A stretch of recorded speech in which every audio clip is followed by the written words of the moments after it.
Hello world, you're listening to Big Performance Mentor. I'm your host Diego Natale, and today we're gonna learn about what I call the minimum maximum principle and how it applies to fitness. What I call the minimum maximum principle is a derivative from the minimum effective dose combined with the Pareto Principle.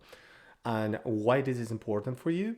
Because by using the minimum maximum principle, you will reduce the amount of energy you allocate to achieve your desired outputs, making you a more efficient individual with your time. In other words, you will achieve your goals in a very cost effective way.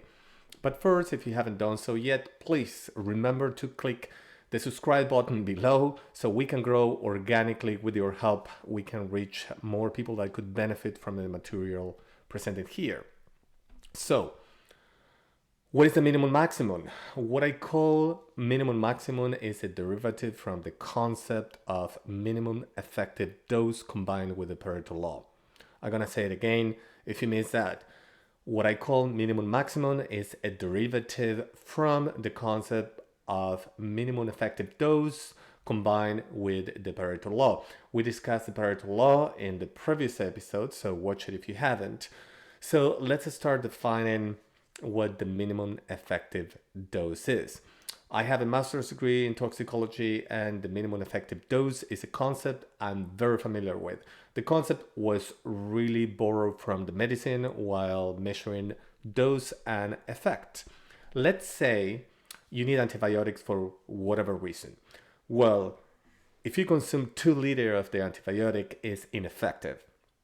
You cannot accomplish the goal, which is eradicating whatever disease or bacteria you want to kill. If you just take the right amount of antibiotic, the minimum effective dose, you will accomplish your goals with minimal side effect, which is the best case scenario. Of course, if you take too many of these antibiotics, you will suffer from side effects, and the side effects in some cases can be as debilitating or more devastating than the problem you're trying to solve in the first place. This concept can be applied to the energy or efforts you allocate in order to achieve your desired results. I'm going to say it again. This concept can be applied to the energy you apply or allocate in order to achieve your desired results.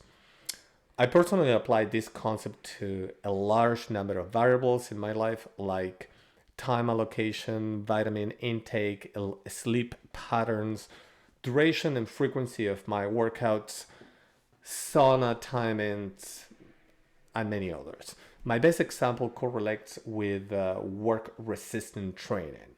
For instance, time spent at the gym versus muscle mass gain or targeted results. I've been working out and perfecting my fitness level all my life, and I personally apply the 80-20 or Pareto Principle, already discussed in the previous episode, combined with the minimum effective dose.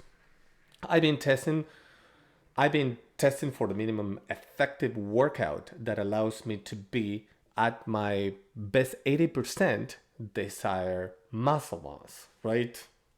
80%. If you work out too much or overtraining, it's called overtraining, you will exceed the maximum effective dose that allows you to be at your best. Let's say you're 100%. However, in order to be at your best, requires 3 to 5 times more dedication than you need to be at your 80%. So to be at your best, you will need to train with heavy weight. You are more prone to injuries, setbacks. You will need to incorporate cold plunges, saunas, take different types of anti-inflammatories to recover faster, perfect balanced macros in your diet, very important. Change your routines every 2 to 3 weeks. Use assistant training, and the list goes on and on and on. And I'm certainly not a professional UFC fighter, not an Olympian. However, I could be if I choose to. What I have in my checkbox right now is I'm platinum and the Canadian Forces, which is the 0.01% of the population. And that's a test force that the Canadian Armed Forces is performing. I tried it all. I tried it all, and I have found over the years the perfect sweet spot of energy and time allocation for my workout, right? Some people call me a gym freak. They think I'm ripped and I have big muscles, which surprises me sometimes because I'm not. But for most people's surprise, I'm just a minimum maximum effective dose, or minimum inputs, maximum outputs dose for my ideal body image. That's it. In this case, the minimum effective dose, or what I call minimum maximum principle, is a cost benefit analysis to determine if the extra time and energy allocated or spent in certain activity is worth the effort for the additional 20% gain that you will have. I'm going to say this again so you take notes. In this case, yeah, my minimum effective dose, or what I call minimum maximum principle, is just a cost benefit analysis that determine if the extra time and energy allocated or spent in certain activity is worth the effort for that additional 20% gain. Sometimes that extra 20% gain in muscularity could demand an extra 2 more hours daily to your combined fitness routine. I found myself that I was too big for my frame, ripped, and spending too much time at the gym. That was in 2005. And I was very close for my 100%. So I started monetizing my image working as fitness model in Vancouver, BC. And of course, also lower my training to your minimum maximum in order to allocate more of my time to other activities. For example, I start incorporating more reading and professional development. I always use the Pareto Principle, and I explain in the previous episodes, I say it 3 times combined with other principles. However, you will find that for specific circumstances, sometimes you are better off being at your minimum maximum. The minimum maximum is nothing more than the minimum effective dose that will produce the maximum results per unit of allocated effort, with your effort measured in units of energy, time, or both. Please don't forget that energy equals money, therefore, you can perform a more specific cost benefit analysis depending on your case study. I have a chemical engineer background, and I always remember a professor teaching me a very important engineering concept when it comes to design. It was in a heat transfer course on my undergrad, and I remember as it was yesterday. He said, as an engineer, you never have to use the best material for the application you are designing. You need to use the material that is good enough. And an example to that could be gold or copper, for example, in cables.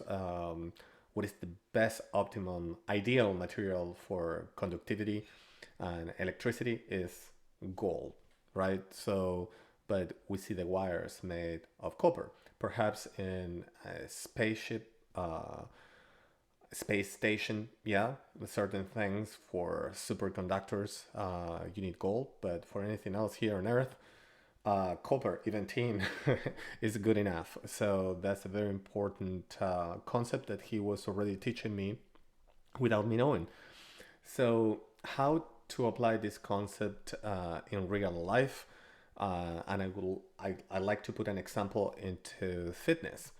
So in my case, I'm fitness fanatic, and so what is the best amount of muscle mass I can achieve for my body type with the minimum amount of allocated training, assuming you have the correct weight resistant training routine for your body type, right? That's very important.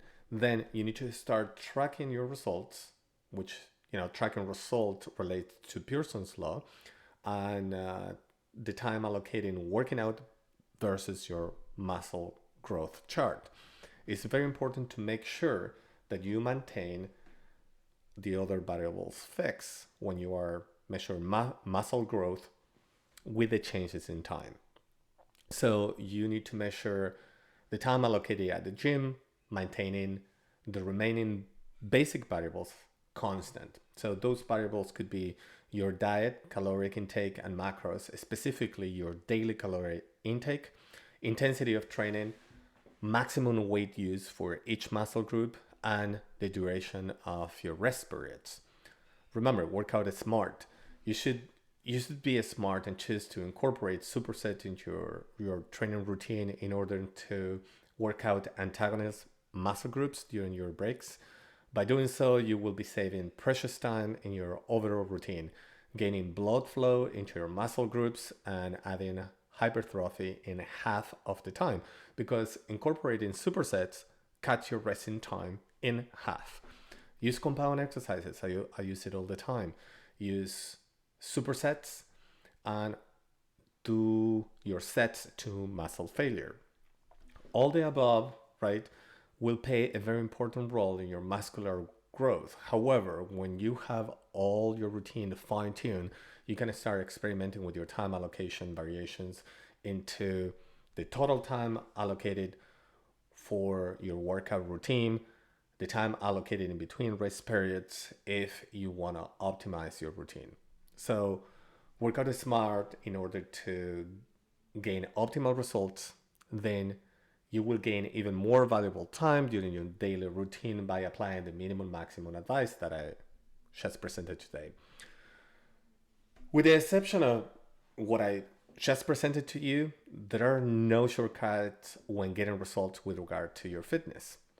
We could discuss testosterone, but that is a complete different conversation. What gets you results is what you do while you are at the gym. Know how much time you spend in the building. I'm gonna say it again.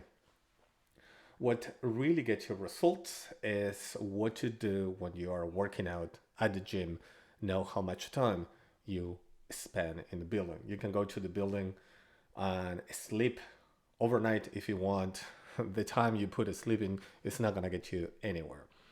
So that being said, this is all I have for you today. So please, if you find this channel useful and you haven't done so yet, please click that subscribe button below. You will help me tremendously to grow organically, rank higher on search engines, and reach more people that could benefit from the material presented here. Now I'm going to leave you as I always do. Be grateful for all the positive little things you have, and you will unfold a life of gratitude. Be nicer to each other, and have a great day.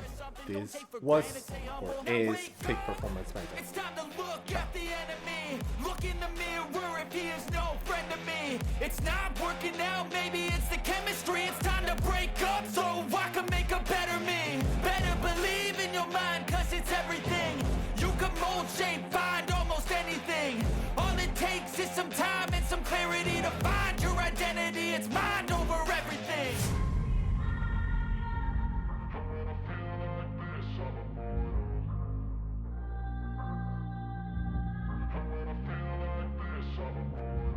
And when I feel like this, I'm immortal. When I feel like this, I'm immortal.